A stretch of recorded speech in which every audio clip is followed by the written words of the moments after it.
Hi friends, welcome to mom's kitchen Banu. இன்றைக்கி ஒரு டேஸ்டான பன்னீர் ரைஸ் எப்படி செய்கிறதுன்னு தாங்க பார்க்க போகிறோம். இது ஈஸியாக சட்டுன்னு செஞ்சிடலாங்க. குழந்தைங்களுக்கு லஞ்ச் பாக்ஸ்லேயும் செஞ்சு கொடுக்கலாங்க.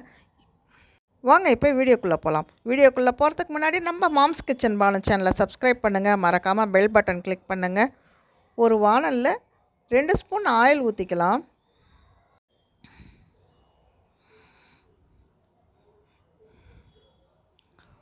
ஒரு ஸ்பூன் நெய் ஊற்றிக்கணும்.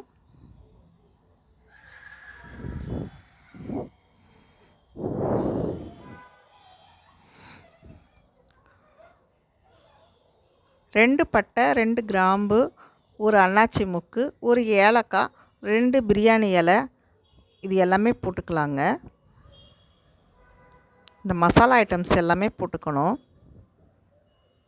2 பெரிய சைஸ் வெங்காயம் நீல வாக்கில் கட் பண்ணி வச்சுருக்கேன். அதையும் போட்டு நல்லா கிளறி விடணும். வெங்காயம் நல்லா ப்ரௌனிஷாக ஆகிற வரைக்கும் நல்லா கிளறி விடணும். 2 பச்சை மிளகாய் ஃப்ளேவருக்காக போட்டிருக்கேன். அதையும் நல்லா கிளறி விடலாம். ஒரு ஸ்பூன் இஞ்சி பூண்டு பேஸ்ட், இதையும் நல்லா பச்சை வாசனை போகிற வரைக்கும் நல்லா வதக்கணும்.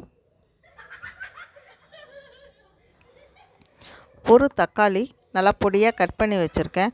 அதையும் நல்லா போட்டு வதக்கிக்கலாம். நல்லா தக்காளி நல்லா வதங்கணும். ஒரு 1/2 ஸ்பூன் மஞ்சத்தூள், ஒரு 1/2 ஸ்பூன் மிளகாத்தூள் போட்டு நல்லா வதக்கிக்கலாம். கூடவே ஒரு 1/2 ஸ்பூன் பிரியாணி மசாலா, 1/2 ஸ்பூன் கரம் மசாலா, இது எல்லாத்தையும் போட்டு நல்லாவே மசாலா ஐட்டம்ஸ் எல்லாமே போட்டு நல்லா வதக்கிக்கணும்.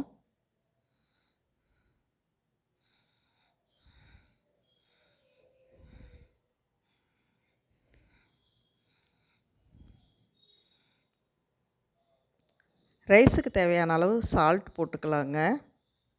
சாதத்துலேயும் கொஞ்சம் சால்ட்டு போட்டிருக்கோம், அதனால கொஞ்சமாக போட்டுக்கலாம்.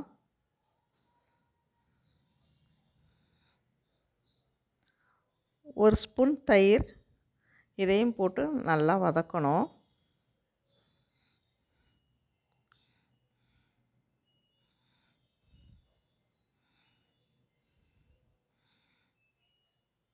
தயிர் போட்டு நல்லா வதக்கணுங்க. இப்போ வெட்டி வச்சுருக்க பன்னீர் துண்டுகளை போட்டு வதக்கிக்கணுங்க. பன்னீர் துண்டுகளை அப்படியே வேணாலும் போடலாம். நம்ம இல்லைன்னா வெண்ணெய் இல்லைன்னா நெய்யில் கொஞ்சம் ப்ரௌன் கலராக ஆகிற வரைக்கும் நல்லா வறுத்து எடுத்து போடலாங்க. நான் இப்போ அப்படி செய்யல. அப்படியே பன்னீரை கட் பண்ணி அந்த பன்னீர் க்யூப்ஸ் அப்படியே போட்டுட்டேன் நான். இதுலேயே எண்ணெயிலே வதங்கட்டோன்னு சொல்லிவிட்டு கொஞ்சம் புதினா கொத்தமல்லி ஒரு கைப்பிடி அளவு போட்டு அதையும் நல்லா சேர்த்து வதக்கிக்கலாம். தனியாக பன்னீரை வதக்கலை. நான் இப்போ இதுலேயே இந்த எண்ணெயிலே போட்டு ஒரு 2 நிமிஷம் வதக்கிக்கிட்டேன் நான். நல்லா ப்ரௌனாக ஆகிற வரைக்கும் நல்லா வறுத்து எடுத்துக்கிட்டேன். இப்போ நமக்கு தேவையான அளவு ரைஸுங்க, பாஸ்மதி ரைஸ் நான் 1 கப் போட்டிருக்கேன். அதை நான் வடித்து வச்சுட்டேங்க.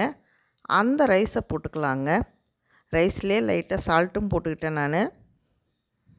1 கப் சாதத்தை போட்டுக்கிட்டேன். மேலே கொஞ்சம் புதினா கொத்தமல்லி, 1 ஸ்பூன் நெய், இதை நல்லா தடவி ஊற்றிட்டேன் நான். இப்போ மூடி வச்சிடலாங்க. நம்ம தம்முக்கு விடுற மாதிரி ஒரு 5 நிமிஷம், மினிமம் ஒரு 7 நிமிஷமாவது, 5லேருந்து 7 நிமிஷம் வச்சிடலாங்க. இப்போ டேஸ்டான பன்னீர் rice ready ஆகிடுச்சிங்க.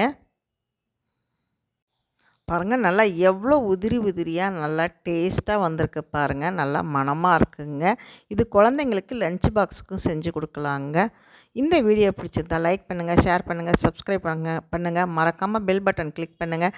Thank you. Thanks for வாட்சிங்.